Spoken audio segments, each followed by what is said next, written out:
And the last is the Matsyas. That is, in the Rigveda, we have very interestingly, we know about another region called the Matsya region. And this is also corresponding to the archaeological records, because we surprisingly have some archaeological records in the Matsya region which are a little older, like in 2000 BC, etc. So archaeologists were actually was trying to see what is the connection, where is that, what is the surprising result, how it happened, etc. The reason is there in the Ṛgveda itself, because in the Suda's battles, one of the battle was with the Matsyas, and he defeated the Matsya. So that means there will be some branch of the Matsyas moving southward, like the Yadus, the Yadavas moved southward to Mathura. Some of the Matsyas living here on the banks of Yamuna, they migrated southward. And my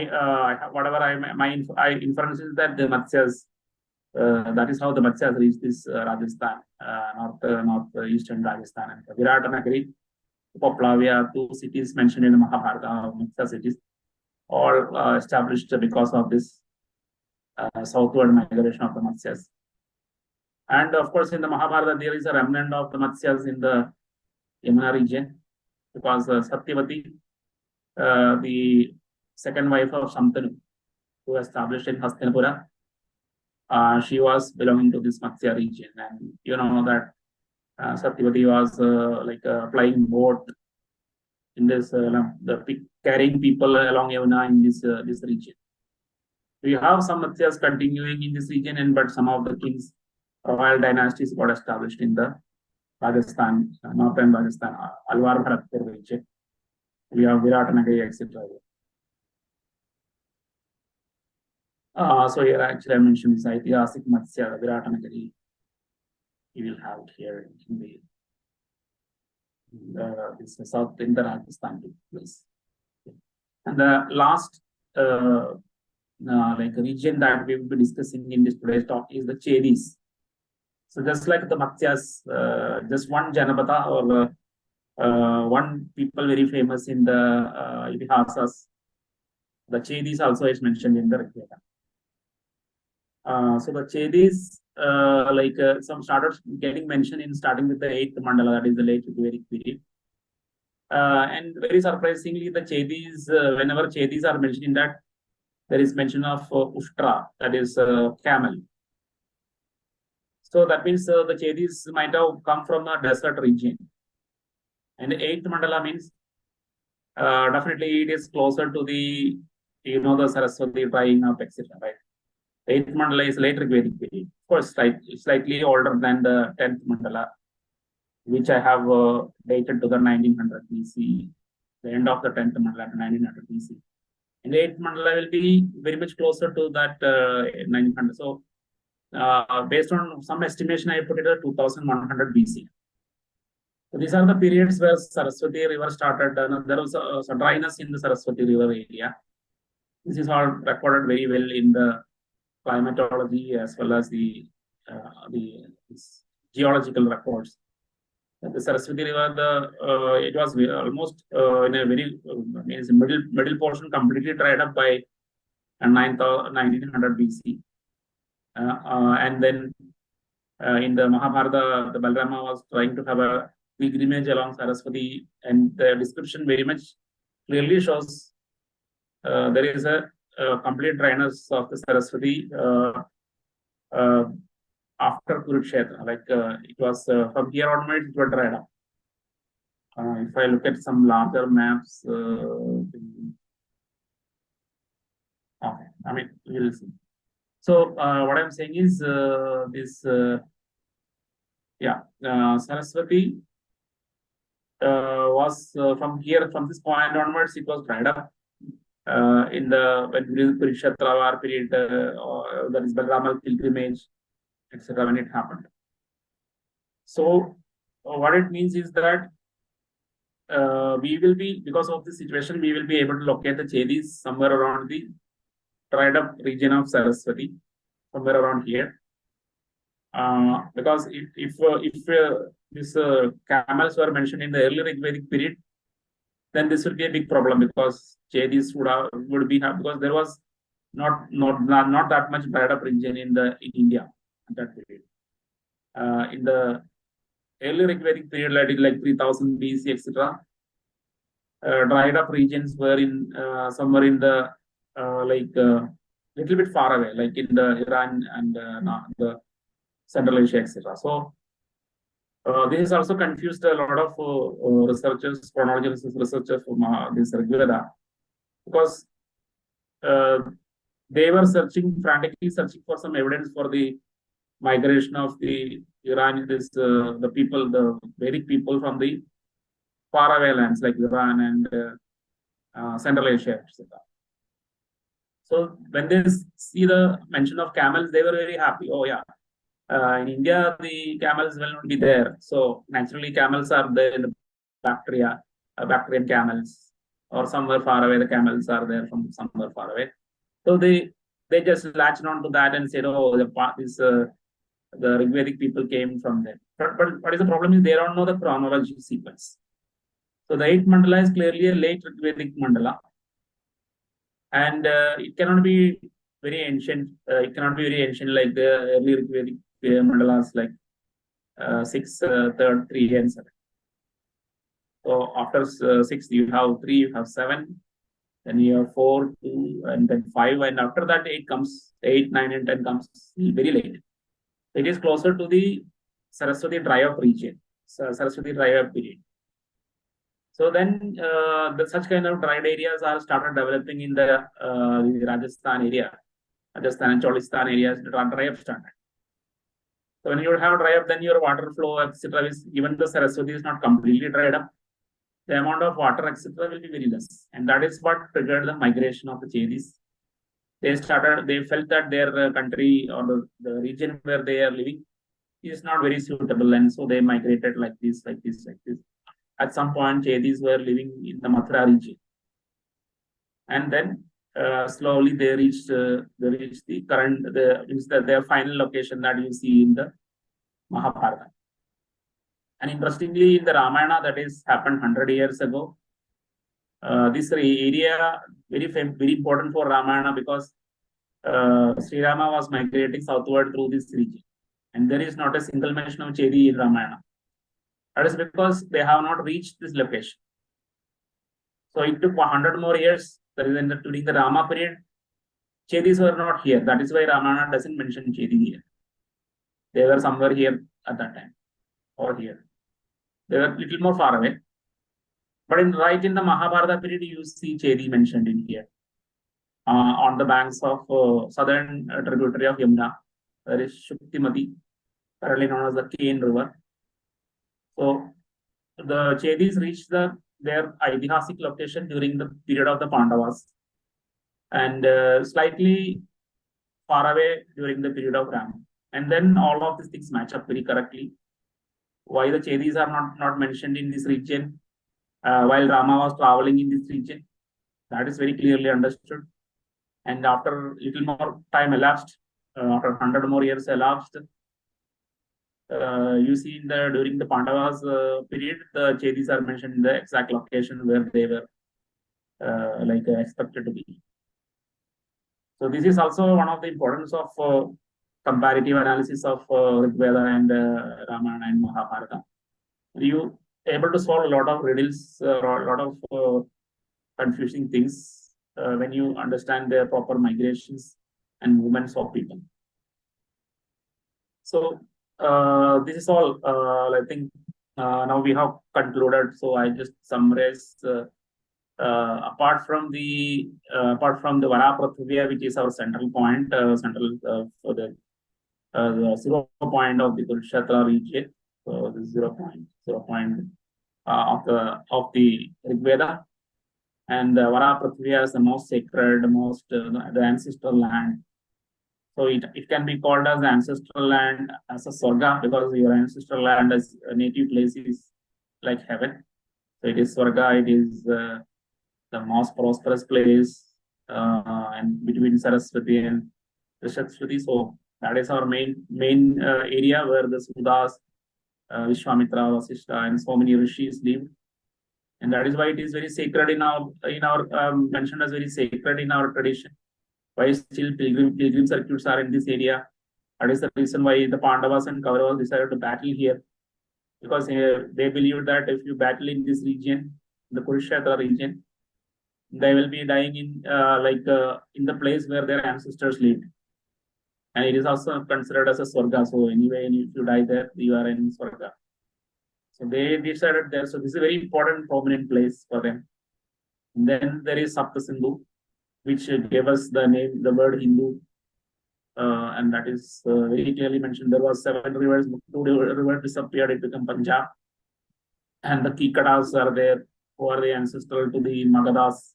So they were living here and then migrated because of some of the early conquest of the Kushikas. So Vishwamitra represents Kushikas. So many other Kushikas also had this kind of conflict, and then they moved like this and they reach here. And there is a Matsyas. So we remember Matsyas because of 2 reasons. One is Satyavati, who is the wife of Santanu. She is here in the ancestral Matsya location. And you have the Virata, who supported the Pandavas during the Ajnadavas. They are the 2 Matsyas we know. And we know why it is that there is a Matsya here in the Yamuna region and why there is in the Virata Nagari, because of the migrations. And then the Chedis we have mentioned, and we also solved some of the riddles like the camels mentioned in the Ṛgveda, in the arid regions. And because of that, we are able to locate the Chedi on the banks of Saraswati. Otherwise, if you don't have any proper chronology, you will be tempted to locate them in Bactria, Central Asia, and Iran, etc. But we don't have to do that because we know that it is a very late mandala, and it is very close to the starting of the drying up of Saraswati, and then this also caused the migration, and they were here, and then they were here, etc. And we also explained the absence of Chedi in the Ramayana, even though Rama traveled somewhere like this, closer to the Chedi. I mean, he traveled to the Chedi territory, but there is no mention of Chedi because they were yet to reach here. And then in the Mahabharata, you get Chedi mentioned correctly in this region with a elapse of 100 to 50 years.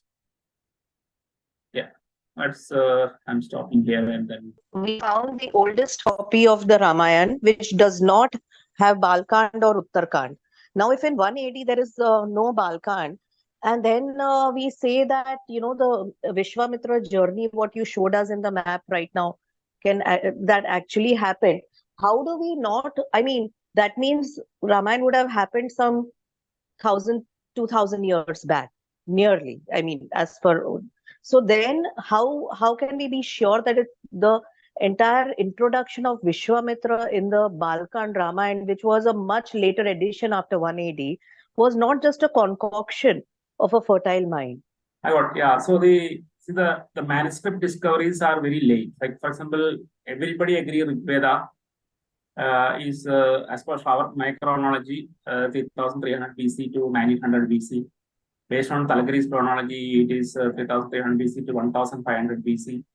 And based on even the Western scholars who are very, very much miserly on giving any ancientness to the Ṛgveda, they say that Ṛgveda is composed between 1500 BC to 1000 BC. So almost everybody in the world agrees Ṛgveda is composed earlier than 1000 BC. But all the manuscripts that we get of the Ṛgveda is almost this 1st century AD or 5th century AD, etc. All the manuscripts. We have not got any manuscripts which are older than 1st century AD for Ṛgveda. So the chronological positioning is partially dependent upon the discovery of the manuscripts, but it is not the 100%. We cannot the manuscript discovery date cannot be 100% translated as the date in which the information existed, because we have oral traditions. So for a long period of time, nothing was written. So, and again, one more thing, most of things written in anywhere in the world, especially literature, all of them are like the 1st AD, etc. Only you will see inscriptions on the stone, carved on stone, etc., which is little more earlier. But then they are not such big texts like Ṛgveda or Ramayana or Mahabharata. So you can be assured that nothing in the world is written which is as big as Ṛgveda or Ramayana or Mahabharata. No information in this entire world, which is such a big volume of information, is written on stone or on some other means like metallic surfaces, etc. Nothing is there. So such big text started getting written precisely somewhere around 1st century AD, etc. You have cuneiform writing in Sumeria, etc., but that is you can say not that much big or etc. like Ramayana, Mahabharata. So that way we have to discount on the discovery of the manuscript, because even for Ṛgveda, the manuscript discovery is 1st century AD, 5th century AD, etc. So then the only choice we have to have is looking at the text itself, going through all the verses in the text, and scrutinizing the slokas and find out, is there any other possibility of aligning the chronology with respect to whatever is mentioned in there. So the kind of cues we look at is in the Balakanda itself, whether there is a mention of any later concepts. So that is because those concept evolution is more or less very clear by going through this Vedanga Jyotisha and some other texts like that. So from that we understand Balakanda is later. So compared to actual Rama's lifetime, Balakanda is authored little later, and then automatically we will suspect all the information inside the Balakanda to be little later. But we cannot say it is as extremely late like 1st century AD. There will not be any possibility. Will not be able to assert that it is. So, with due respect, the Balakanda actually mentions the Valmiki Ramayana actually mentions the mention of 4 Vedas, and later on when we see the mention of 3 Vedas. So that means that when the Balakanda was written, the concept of the Atharva Veda was already in practice, basically, when the Balakanda was written, as compared to the other factors. Now that said, the Atharva Veda, you can say that it was nearly when the 10th mandala of Ṛgveda was written, if nearing at that. Yes, so that is exactly the kind of things I have mentioned in my book. So, for example, compared to the lifetime of Rama, the Balakanda is authored something like 100 years later to his death. So, 100 years later to his death is Parikshit, the period of Parikshit, etc. And Parikshit is the last person mentioned in the Atharva Veda. So you can see a matching there. So within Rama's death, around 100 to 200 years period is there. So in that, a large part of Balakanda is written. So there is that is how we can mention that. But some of the information will be earlier, contemporary to Rama and Valmiki. Some of them will be little later. And that chronology I have mentioned in my second book on the geography of Ramayana. So, Ramayana, yes, I've read that, sir. So, so that's another thing that I just in Valmiki Ramayana again. If you see, they've mentioned Atri, they've mentioned Vishwamitra, they've mentioned Gautam, they've tried to mention Bharadwaj. So I think all the Saptarishis. I mean, how do you know? I mean, it looks very clear to me that it seems to be a concoction of some mind of a later period, who just wanted to mention the Saptarishis and somehow they fitted in the story there. If it is a kind of work of some few verses, some 100 slokas, then that is correct. But here you are talking about around 18,000 slokas with a lot of interaction of Rama with Atri. So only thing is, if you understand them as an individual, then you will get the confusion. But I have both in the book Rivers of Ṛgveda and then this geography of Ramayana, I mentioned they are all lineages. So Atri means it's not the same Atri of the fifth mandala. Yes, surely. Yes, sir. But still, I mean, the fact that all the Saptarishis are mentioned in the Valmiki Ramayana, all the Saptarishis, without mentioning that they are the descendants of the original one. It's just as if it looks as if somebody was trying to kind of mention the concept of Saptarishi. I mean, put in the concept of a Saptarishi there. Or it was already available and just to deify the Ramayana and glorify it, it was put there. I don't know. I mean, it's just a observation. Yes. So thing is, we can put that, like for example, if you can put this particular conjecture and evaluate it, because see, whether it cannot be proved or unproved in that manner, whatever you have mentioned. But we have so much of information inside the Ramayana, because this is the entire topic is in the Ramayana geography. So where I have mentioned this. Thing is, I also started with the belief that somebody wanted to bring in so many rishis, not Saptarshis, but very prominent rishis in the Ṛgveda, they wanted to bring it into Ramayana. That is, my starting point was that. But then I looked at, because most of the rishis are in 5th mandala, and then we have Vasishtha and Vishwamitra, all of them are in 3rd mandala. I almost become certain that this is all just, you can say, just imaginatively, they are putting these names inside the Ramayana, because at that period, the biggest inspiration was Ṛgveda. So whatever rishis, currently we don't care. I mean, we are like little 2000 years into the future. So we don't know. But at that time, during the Ramayana era, they were all very famous figures. So they just wanted to have it, all of them in the Ramayana. That is not my starting point. But then I looked at the Ṛgveda, I see there are rishis in the 10th mandala.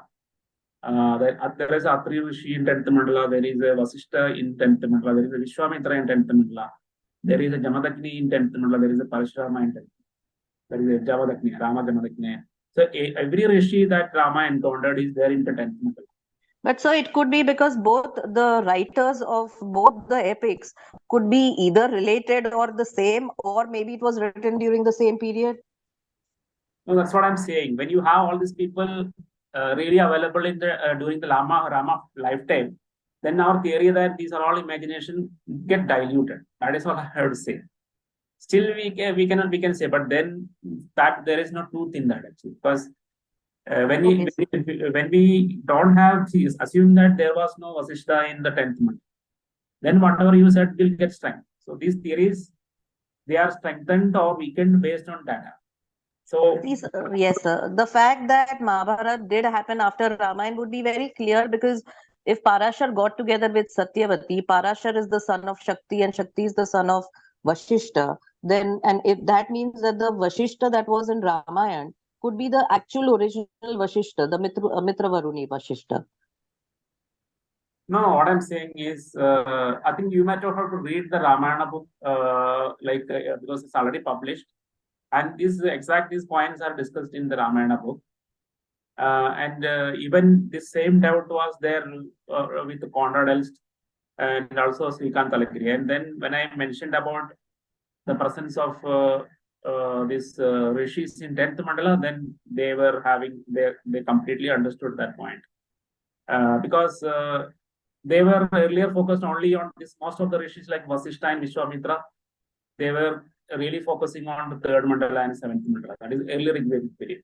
And they even thought that Rama was an early Ṛgvedic king.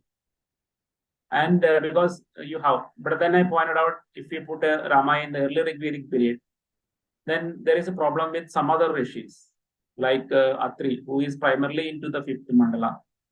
And then beyond 5th mandala, there is not much mention about Atri in the early. Mostly it is Atri is established in the 5th mandala, that is the middle Ṛgvedic period.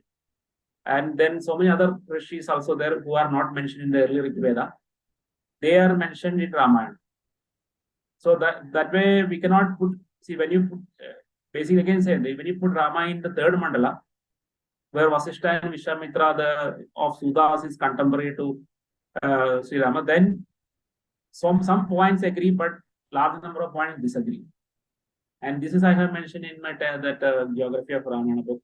I said if you place Rama in the 3rd mandala, these are the problems. If you place Rama in the 10th mandala, you have a large number of data points coming correctly. So I'll read the book and get back to you again on this, because somewhere if the fact it's mentioned in the Rigveda that Shakti is the son of Vashishta and Parashar is the son of Shakti, so we know that that chronology is established. We also know that Parashar got together with Satyavati, so that is also established. So that means that is the Mahabharata. So then, and we also know that Ramayana happened, let's say 165 some years prior to Mahabharata. So then this Vashisht has to be the Mitra Varuni Vashisht. That's what I'm just thinking, but I'll read your book. So Mitra Varuni Vasishta is, see what I'm saying, that was the surname of Vasishta. So it can apply to any Vasishta, even 10th mandala or in the 3rd mandala, etc. So that is not a unique name. Okay. Okay, sir. I'll study more on this. Okay, sir. Thank you. The same questions were there for me when I was writing Ramayana, right? And I had the task of chronologically positioning Sri Rama in the 3rd or some other mandala, and I have done this exercise of placing him in the 6th mandala is anyway not possible. So from 7th, 3rd, 5th, then 8th, 9th, and 10th, all the mandalas I have placed Rama and seen what is the data connection. And only after convincing that only in 10th mandala he fits, I put him in 10th. Okay, sir. I'll study a bit more on this. Thank you, sir. Yeah. Sir, with respect to the 4 corners of Kurukshetra that you had highlighted, how did we identify that these are the 4 corners that are there? Because the names currently which is there won't corroborate with the older names. So I think it was a difficult task, but just wanted to understand how did we place those 4 corners as the corners of Kurukshetra. So this direct information is there in the Mahabharata, right? The 4 corners. And see, if you look at the names, right? The Mahabharata mentioned Tarantuka, right? Tarantuka. And today it is known as Rentukyash. So you see how much close is the names, right? And so once you have, it's something like solving an equation. Once you know one location, and then you can actually say that, okay, the remaining 3 names will be somewhere other corners, right? So that is how you solve it. But it is not so difficult because the tradition and the local tradition have that memory. Actually, they know Kurukshetra is in the form of a rectangle, etc. They know that Saraswati was flowing to the northern side of Kurukshetra, and its tributary Drashatvati was in the southern side. And there is a huge amount of literature on what was Drashatvati. It is the Chautang River. So Chautang River is currently they have made a Yamuna canal along Chautang River.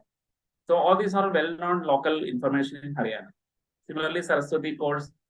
Of course, by the way, this particular course is not disappeared. I mean, there is still water flow into this like this. So these are all very well-known local information. And Ramakrita is again a very popular. I think compared to all the 4 corners, Ramakrita is very popular. It is have the Samanta Panchaka and such names are there. So, and it is also very locally well aware. I mean, so that is how you establish. You see, local tradition is one of the very big supporter here with giving you the additional information, etc. So that is how we understand it. See, Ramakrita, the name is Ramrai. Of course, there is only difference is this one, Machakruta, Sikh, and this Arantukas, they have Jaksha, etc. But there is a Jain literature which actually explain about Jainism also. We are considering these are all very important, and there is some information in Jainism literature. In the Avestan literature, that is the Zoroastrian Avestan literature, they also mentioned this particular thing as Varana, 4-cornered Varana like that. So it is also captured into the Avestan literature. So because of so many corroborations, we will be able to locate the place names. Yeah. Got it. Sir, any physical markers as to why the people during that time might have chosen these 4 corners as the Kurukshetra point? Like, are there any hill, like currently in this map, which is smaller, I do understand that it's just Saraswati and Trishatvati, which is on the upper and lower boundaries. But are there any other physical places? Yeah. So these things get recorded very strongly in the Mahabharata. The four corners are mentioned. Then there's an adhyaya itself on the Kurukshetra in the Mahabharata. Not only about the four corners and about so many other places. So that is there in the local memory very strong. And see the methodology that the tradition used to locate a place is they know that this place is very much important place because some Rishi came here or Pandavas came here or Rama, Okay.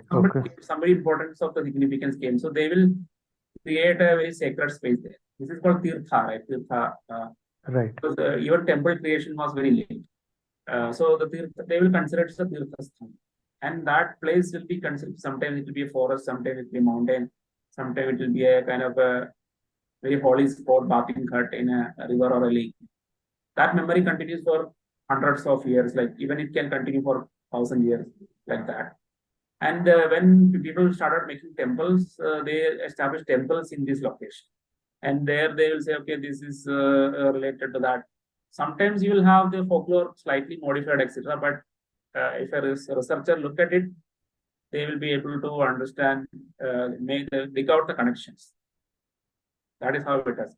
So they don't have, they will not put any signboard or anything, but something related to tradition will be there in that location. Yeah, Nasha sir, thank you for the wonderful session. So today we touched all the two idihasas and Ṛgveda as well. So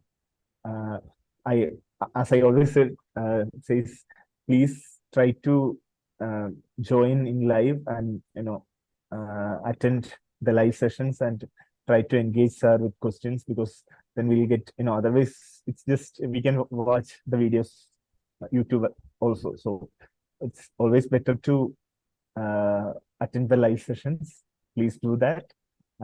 Please use this opportunity. And thank you, sir, for the wonderful session. And thank you all for joining. Let us conclude with Shanti Mantras. Om Loka Samasta Sukhino Bhavan. Loka Samasta Sukhino Bhavan. Loka Samasta Sukhino Bhavan. Om Shanti Shanti Shanti. Om Shri Guru Bhyo Namah. Hari Om.